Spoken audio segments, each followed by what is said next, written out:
The South China Sea was deceptively calm that morning, a sheet of blue-gray stretching in every direction, hiding old scars and new tensions beneath its surface. Two warships sailed in loose formation across the water. The Chinese destroyer CNS Hai Shen, bristling with antennae and missile launchers, and the smaller but sharp-lined Philippine frigate BRP Lipu keeping pace off its port quarter. It was 2022, and a rare multination naval search and rescue drill had brought them together, two countries whose flags did not always meet under friendly circumstances. On the bridge of the Hai Shen, Commander Li Wei stood with his hands clasped behind his back, eyes sweeping his own ship with proprietary pride. 51 years old, tall and broad-shouldered, Li had grown up in dockyards and academies, breathing the doctrine of a rising blue water navy. To him, destroyers and corvettes were chess pieces in a grand game of national power. Fishing boats and small patrol craft were background noise. A Filipino liaison officer stepped onto the bridge, helmet tucked under one arm, reflective vest over his dark blue naval uniform. Petty Officer First Class Adrian Cruz, 30 years old, 5'6", looked almost out of place among the taller Chinese officers in their starched whites. Yet he moved with an easy balance that came from years of walking rolling decks. The Chinese executive officer introduced him. "Comrade Commander, this is Petty Officer Cruz from the Philippine Navy. He will observe our drill and provide local sea condition updates." Li's eyes flicked up and down Adrian's frame. He noticed the smaller build, the relatively young face, the absence of chestfuls of medals. His mouth curled into a half-smile that wasn't quite friendly. "This is your expert," Li said in Mandarin, then repeated in English so the whole bridge could hear. "You send us fishermen now. Filipinos are very good with little boats, I know, but this is a warship, not a bonker." Several junior officers chuckled. Someone at the radar console smirked without looking up. Adrian heard every word. His English was fluent, but even if it hadn't been, the tone would have told him enough. He could have stared at the floor, pretended not to hear. Instead, he met Li's gaze directly, without hostility, just a calm that unsettled the commander more than anger might have. "Sir," Adrian said in clear English, "my grandfather took a wooden boat through these waters with no radar, no GPS, and came home every time. You have the better ship. I just help you read the sea." The words were neutral. The subtext wasn't. One of the younger Chinese officers swallowed a laugh. Li waved his hand dismissively. "Very well, Petty Officer. Watch and learn how a real navy operates." For the next 8 hours, the Hai Shen executed the planned drill with textbook precision simulated distress calls, helicopter launches, and recoveries, small boat deployments. The bridge buzzed with commands and confirmations. Adrian stayed mostly at the back, quietly watching wave patterns, wind shifts, and the way the destroyer handled turns at different speeds. When asked for current and shoal depth estimates, his answers were short, precise, and always correct. Late afternoon, heavy clouds massed on the horizon.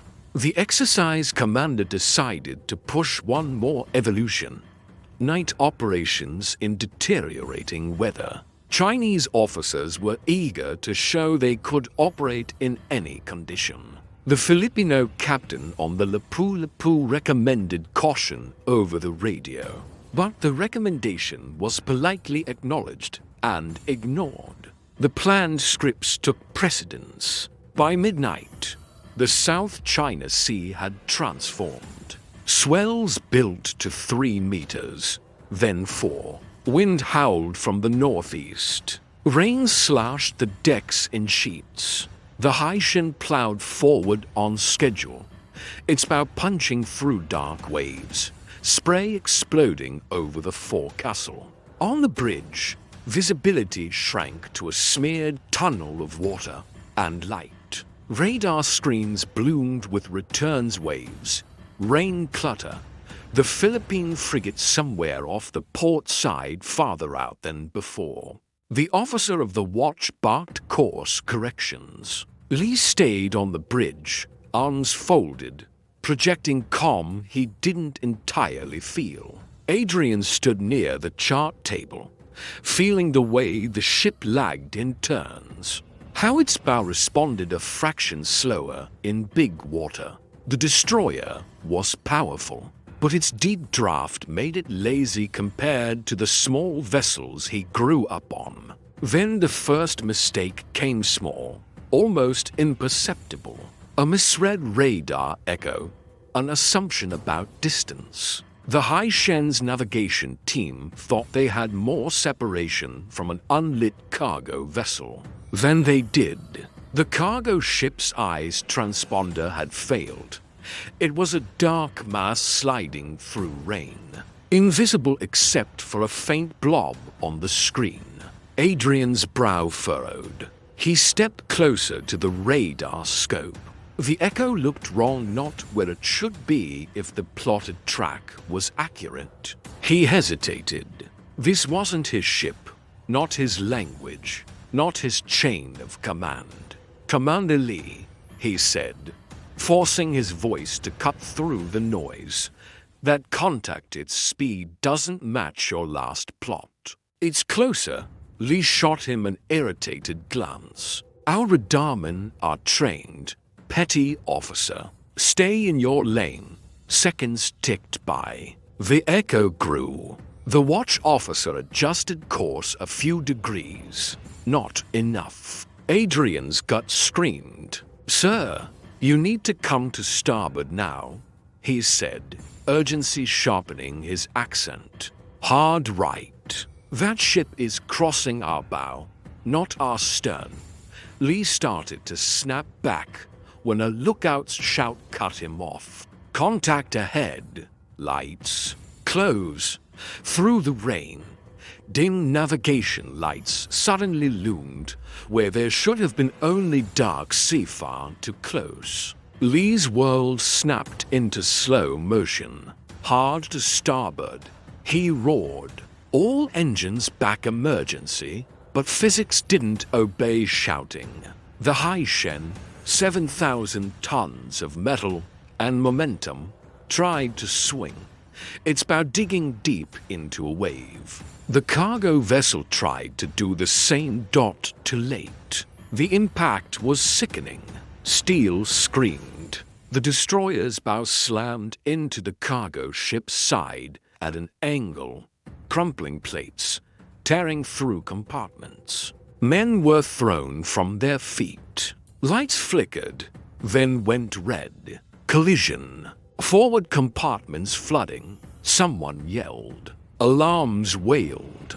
Automatic watertight doors slammed shut with thunderclaps. On the damage control board, red lights blossomed along the forward third of the ship. The Hai Shen had been wounded badly. In the chaos, training kicked in, but not fast enough, not smart enough. Orders collided. Someone overcorrected ballast. The bow dipped lower. Seawater poured in with each plunge, surging through cracks and compromised hatches. "We're taking on too much," the damage control officer shouted. "If the bow floods, we lose buoyancy. We'll go down by the head." Li's mind raced. His proud destroyer, symbol of power, was suddenly a fragile shell with a hole punched in its face. He felt the deck's angle change under his feet, a subtle but terrifying reminder that the sea didn't care about rank. Adrian didn't wait for permission. "Commander Li," he shouted over the alarms. "You're fighting the water wrong. You're trying to keep the bow dry. It's already lost. You have to give it up before it drags you under." Li stared at him, not understanding. "What are you saying?" "Flood the forward voids in a controlled way," Adrian said quickly, gesturing at the damaged board. "Use ballast to bring the bow up by flooding sections aft and correcting trim. You're trying to stay level. Stop. Get the bow higher even if it means lifting the stern. Think outrigger, not spear." One of the Chinese engineers blinked. "That's insane," he said. "We're already flooding, deliberately adding water. Is exactly what fishermen do in storms when the boat is nose heavy," Adrian cut in. "They shift weight aft, raise the bow, and ride the waves instead of stabbing into them. Your ship is just a big boat, sir. The ocean doesn't care how expensive it was." It was an outrageous suggestion in a navy drilled to fight leaks, not cooperate with them.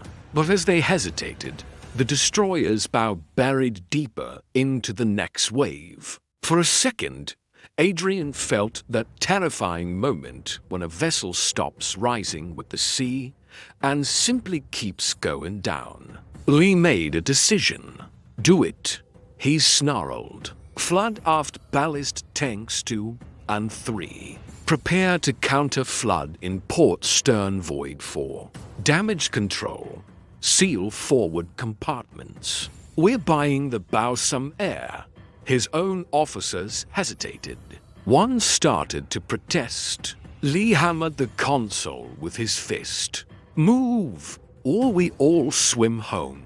The orders went out. Valves creaked. Water rushed where water was never meant to be. The Hai Shen's stern settled slightly, its bow lifting a fraction. The next wave hit not square on, but just low enough that water washed over the damaged forecastle instead of ramming directly into the torn bow. On the bridge, everyone felt the change. The ship was still wounded, still at risk, but now it rode the swells more like a living thing and less like a hammer. Flooding reports slowed. Pumps began to catch up. Adrian's eyes never left the damaged board. He called out adjustments in a calm, rhythmic voice, suggesting which tanks to fill and which to empty as he watched the ship's response. The way an old fisherman reads how his bonker reacts to shifting passengers. "Ease off the counterflood," he said at one point. "She's listing too much port. You want her to breathe with the waves, not fight them." Li relayed the suggestions without comment, almost as if they were his own. Pride could come later. Survival came now. For 3 hours, the Hai Shen limped through brutal seas, held together by welded steel, pumping systems, and the instincts of a Filipino who had spent his childhood on boats no satellite would ever see. The Philippine frigate stood by, ready to rescue if they failed, but never needed to launch. By dawn, the storm had eased. A pale light revealed the destroyer's crushed bow, twisted metal jutting above the waterline like broken teeth, but she was still afloat, still moving under her own power. The cargo vessel, lighter and higher in the water, had survived too, though with a massive gash in its side. On the flight deck, the crew mustered, exhausted, some bruised, all alive. They had heard rumors during the night about the foreign petty officer on the bridge, about crazy ballast orders that shouldn't have worked but did. Li stood facing them, his uniform soaked and stained, cap under his arm. To his right, Adrian stood rigidly at attention, unsure why he had been ordered to the front. "Comrades," Li began in Mandarin, then switched deliberately to English, so the Filipino liaison could understand every word. "Last night, we did not just face a storm. We faced our own arrogance." He let that sit. Murmurs rippled through the ranks. I believed that size of ship and amount of steel would always beat small boats. And simple seamanship, he continued. I believed my training alone was enough. Then the sea showed me I was wrong. He turned to Adrian. "When I called you a fisherman," Li said, voice rough, "I meant it as an insult. Today, I understand that was my ignorance speaking. It was the fisherman in you that saved this warship." He took a breath, then did something that none of his officers had ever seen. He bowed deeply, from the waist to a foreign petty officer in front of his entire crew. The deck went utterly silent. "Petty Officer Adrian Cruz of the Philippine Navy," he said, "you saved Chinese lives last night. You understood this sea in a way we did not. You honored your flag, and you honored mine more than I did." Adrian's throat tightened. He had not done it for this moment. But standing there, under two flags that rarely flew at the same height, he felt the weight of countless fishermen, coast guards, and nameless sailors behind him. "Sir," Adrian managed, "the sea doesn't care what flag we fly. She only respects those who respect her." Someone started clapping one of the engineers, who had opened the ballast valves against his instincts. Others joined, until the entire crew pounded gloved hands in a rolling applause that echoed over the water. Later, reports would say that the official investigation credited innovative ballast management for saving the Hai Shen. Off the record, officers from other ships would ask quietly for details. Word traveled farther than radar beams. In Manila, when the story finally reached port towns, old men at docks nodded. They understood what it meant when a big ship had to learn from just fishermen. Years later, at a maritime safety conference, now Captain Li would give a lecture titled Lessons from the Bow. On one slide, he would show a photo of the crushed Hai Shen. On the next, a small wooden bunker on a choppy sea. The ocean, he would tell the audience, is the only true commander. Some of its best students never wore uniforms. One of them wore a Philippine Navy patch and reminded me that power without humility is just weight waiting to sink. And somewhere, a young Filipino watching the story on a cracked phone screen, maybe a cadet, maybe just a kid who grew up helping his father on a fishing boat, would realize that the world's biggest ships sometimes still need the hands of people like him. Because in the end, the sea does not ask how big you are. It only asks if you understand.